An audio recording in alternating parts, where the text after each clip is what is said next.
नमस्कार दोस्तों, आज मैं बात करने आया हूँ महाराष्ट्र के पालघर में जो साधु संतों की हत्या हुई।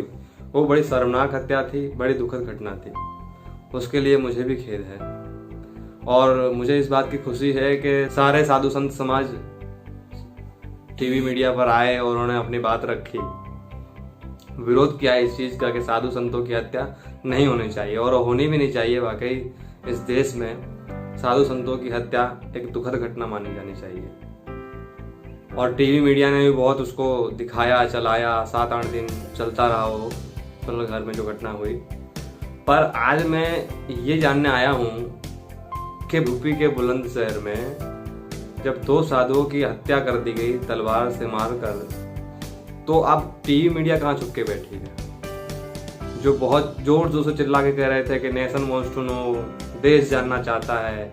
तो अब देश वो भी तो जानना चाहता है ना कि बुलंदशहर में जो हत्या हुई साधुओं की, 2 साधुओं की तलवार से मारकर, वो किसने की, क्यों हुई, किस कारण से हुई। साधु संतों को भी आना चाहिए कि भाई बताइए, विरोध करिए उस चीज़ का कि ऐसी हत्या नहीं होनी चाहिए साधु संतों की हमारे देश में। वो भी लॉकडाउन जैसे माहौल में तो बिल्कुल नहीं होनी चाहिए।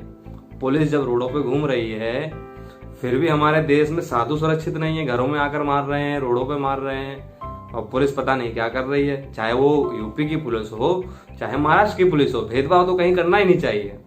पर ऐसा क्यों हो रहा है कि जहाँ बीजेपी की सरकार है वहाँ की पुलिस चाहे कुछ करे या ना करे, हम कोई सवाल नहीं उठाएंगे। पर महाराष्ट्र में जो शिवसेना की पुलिस है, जो महाराष्ट्र में शिवसेना सरकार है उसकी पुलिस है, वो अगर कोई कार्रवाई नहीं करे तो हम जोर शोर से उठाएंगे, क्योंकि वहां बीजेपी की सरकार नहीं है। और साधु संत भी पता नहीं क्यों चुप बैठे हुए हैं। टीवी मीडिया का तो समझा कि वो गोदी मीडिया है, बिक चुकी है, पर साधु संतों को क्या हो गया? वो आए ना टीवी पे नहीं आते तो सोशल मीडिया पे बोले, आवाज तो उठाए।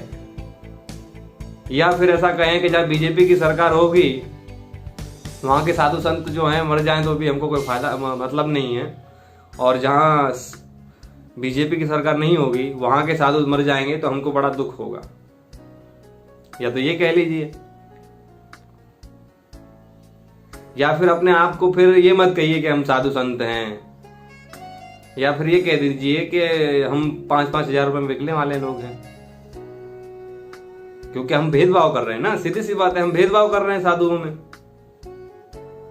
कि जब महाराष्ट्र में कोई साधु मरेगा तो हम जोर जोर से चिल्लाएंगे, और जब महाराष्ट्र और दिल्ली और जब यूपी के अंदर कोई साधु संत मरेगा तो हम अपनी चुप्पी साध लेंगे। नहीं, अगर आप साधु संतों का सम्मान करते हैं, मान करते हैं, तो आवाज दोनों, चाहे वो कहीं का भी साधु हो, अपने हिंदू विश्व में कहीं भी किसी भी साधु की हत्या होती है तो बड़ी दुखद घटना है, उस पर आवाज उठानी चाहिए। ऐसा नहीं कि हम जो है सिर्फ सरकार को सपोर्ट करेंगे और सरकार के जो विरुद्ध है उसकी सपोर्ट नहीं करेंगे। क्या ये कोई साजिश रची जा रही है? हाँ, कोई साजिश है ये कि हम एक पर्टिकुलर जगह के साधु संतों को सपोर्ट करेंगे, बाकी नहीं करेंगे। वो है ना, ये मीडिया को मैं कह देना चाहता हूँ, जो गोदी मीडिया है, ज्यादा जोर जोर से चिल्लाने से ना झूठ सच नहीं हो जाएगा।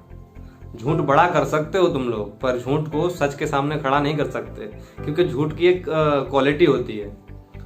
झूठ की एक खास बात होती है कि वो उसकी एक्सपायरी डेट होती है झूठ की। झूठ एक ना दिन एक्सपायर हो जाएगा, पर सच हमेशा सच ही रहेगा, हमेशा रहेगा वो। तो ये बात ध्यान में रखना, ठीक है।